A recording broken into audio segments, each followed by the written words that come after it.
one of them. Because it's the cause of good, it cannot then be called the good. Yet in another sense, it is the good above and beyond all. If the mind reels at this, the one being none of the things we mentioned, a start yet can be made from them to contemplate it. We need a start. Okay. Another kind of yoga. All right. First, do not let yourself be distracted anything exterior, for the one is not in one place, depriving all the rest of its present. It's present to all of those who can touch it, and absent only to those who cannot. No man can concentrate on one thing by thinking of some other thing, so he should not connect something else with the object he is thinking if he wishes to really grasp it. Similarly, it's impossible for the soul impressed with something else to conceive the one, so long as such an impression occupies his attention, just as it's impossible that a soul, at the moment when it's attentive to other things, should receive the form of what it is, that it's its contrary.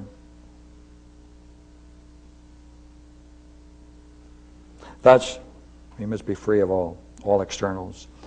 The soul must turn totally inward, not allowing itself to be wrested back towards the outer.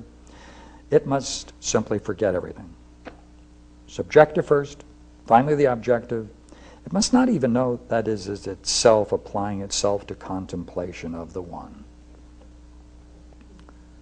Now, after having dwelled with this sufficiently, the soul should, if it can, reveal to others this transcendent community. This transcendent communion, pardon me.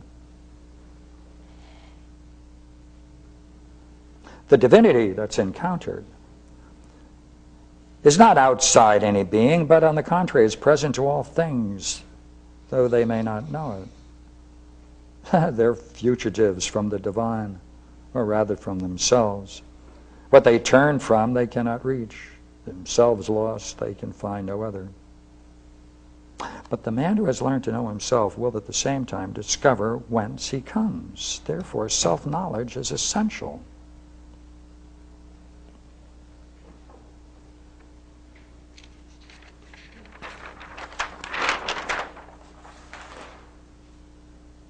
I was going to cover 4 ideas here, right? The self is the center. You have to discover your center, and then discover from that center that that is actually the center of all centers, and all centers converge towards one center.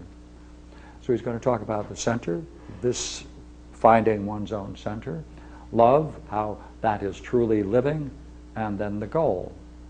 And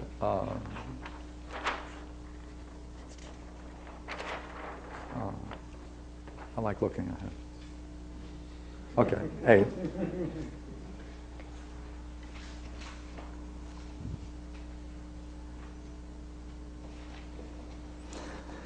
Self-knowledge reveals to the soul that its natural motion, not in a straight line, circular. It's around some inner object.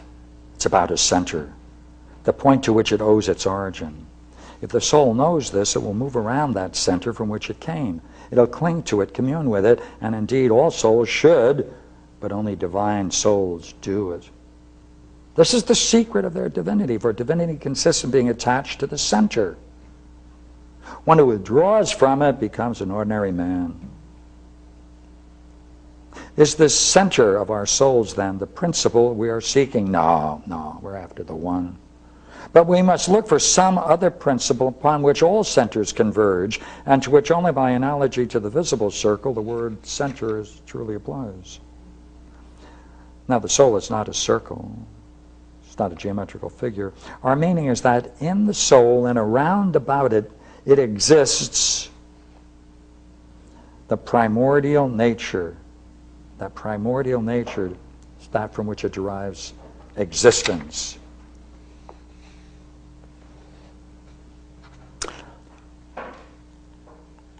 Now, souls are of the intelligible realm, and the one is still above the intelligence. We're forced to say that the union of the intellect of thinking with its object proceeds from different means. Therefore, we have another goal.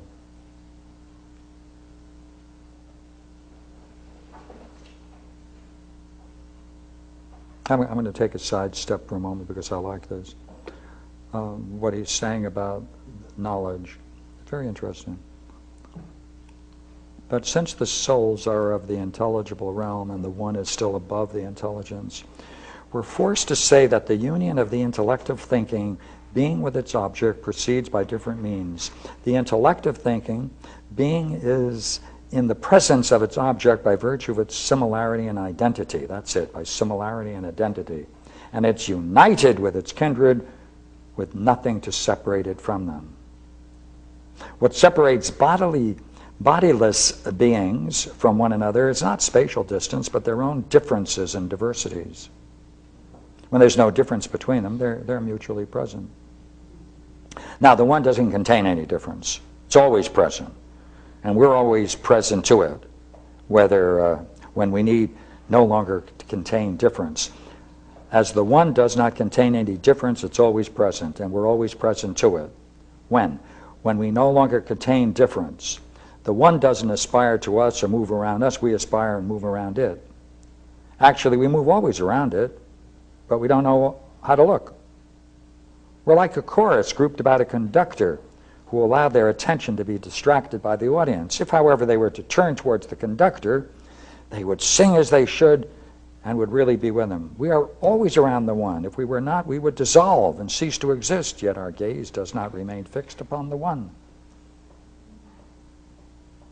That's our task. Huh? We must dance and inspire dance around it.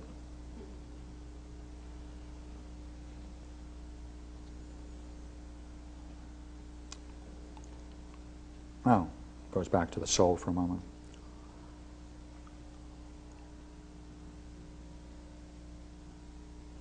The soul, then filled with divinity, light, is pregnant. This is its starting point, its goal. It's its starting point because it's from the world above that it proceeds. It is its goal because in the world above is the good to which it aspires. Further proof that the good is in the realm above, love. It's innate in our souls. The soul, different from divinity, has sprung from it. Soul must needs love. When it is in the realm above, its love is heavenly. Every soul is an Aphrodite. It is suggested in the myth of Aphrodite's birth at the same time as that of Eros.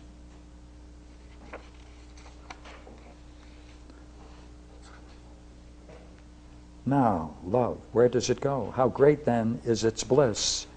Can be conceived by those who've tasted it. They think of earthly unions in love, marking well the joy felt by the lover who succeeds in obtaining his desires. But this is love directed to the mortal shadows. Only in the world beyond does the real object of our love exist, the only one with which we can unite ourselves, in which we can have a part, and which we can intimately possess without being separated by the barriers of flesh. Now, anyone who has had this experience knows what I mean, knows what I'm talking about. He will know that the soul lives another kind of life, higher, as it advances towards the one, as it reaches it, as it shares in it. The soul recognizes the presence of the dispenser of true life, recognizes it as that. Needs nothing more.